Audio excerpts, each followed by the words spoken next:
Welcome to my channel Telugu funny old. బతుకమ్మలో ఏ పూలు ఉపయోగించాలి, ఎలా అమర్చుకోవాలో తెలుసా? మీరు మొదటిసారి బతుకమ్మ జరుపుకుంటున్నారా? అయితే అందులో ఎలాంటి పూలు ఉపయోగిస్తారు? వాటి వల్ల ప్రయోజనాలు ఏంటి? బతుకమ్మ ఎలా అమర్చుకోవాలి అనే విషయాలు మీకోసమే. పూల పండుగ మరికొద్ది రోజుల్లో రాబోతుంది. తెలంగాణ ప్రజలు ఎంతో ఉత్సాహంగా బతుకమ్మ జరుపుకుంటారు. ఊరు వాడ ఏకమై ఆడబిడ్డలందరూ అందంగా ముస్తాబై బతుకమ్మ పేర్చి సంతోషంగా గౌరీదేవిని పూజిస్తారు. ప్రకృతిలో లభించే ప్రతి పువ్వును బతుకమ్మలో ఉపయోగిస్తారు. రకరకాల జానపద గీతాలు ఆలపిస్తూ బతుకమ్మ చుట్టూ ఆడవాళ్లు నృత్యాలు చేస్తూ ఆనందంగా గడుపుతారు. మీరు ఈ ఏడాది బతుకమ్మ తొలిసారి చేసుకుంటున్నారా? అయితే ఎలాంటి పూలు కావాలి, బతుకమ్మ ఎలా పేర్చాలి అనే విషయాలు తెలియడం లేదా? అయితే ఇది మీ కోసం. ఇందులో ఉపయోగించే ప్రతి పువ్వుకు ఎన్నో ఆరోగ్య గుణాలు ఉంటాయి. తంగేడు పువ్వులు లేకుండా బతుకమ్మ ఉండదు.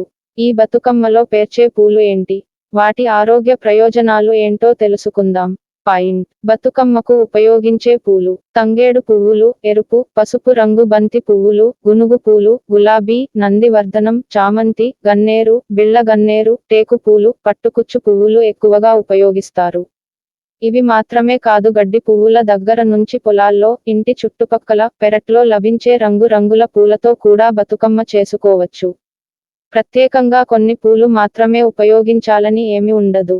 అయితే ఎన్ని ఉన్నప్పటికీ తంగేడు, గునుగు పూలు మాత్రం తప్పనిసరిగా ఉంటాయి. తంగేడు పువ్వులు ముందుగా బతుకమ్మను పేర్చడంలో ఎక్కువగా మొదటగా ఉపయోగిస్తారు.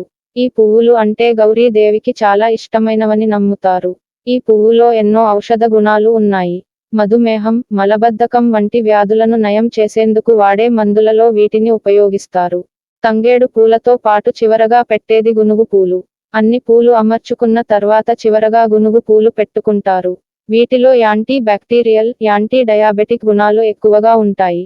పొలాల్లో ఈ పూలు ఎక్కువగా దొరుకుతాయి. బతుకమ్మలో అమర్చేందుకు వీటితో పాటు బంతి పూలు ఎక్కువగా ఉపయోగిస్తారు.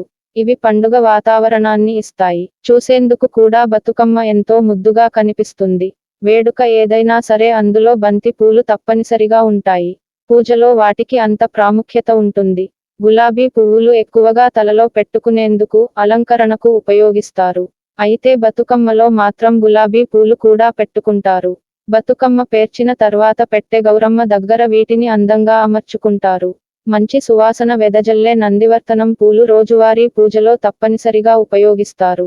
అలాగే బతుకమ్మలోనూ వీటిని పెట్టుకుంటారు. బతుకమ్మ ఎలా పెట్టాలి? గోపురం మాదిరిగా బతుకమ్మను అందంగా అమర్చుకుంటారు.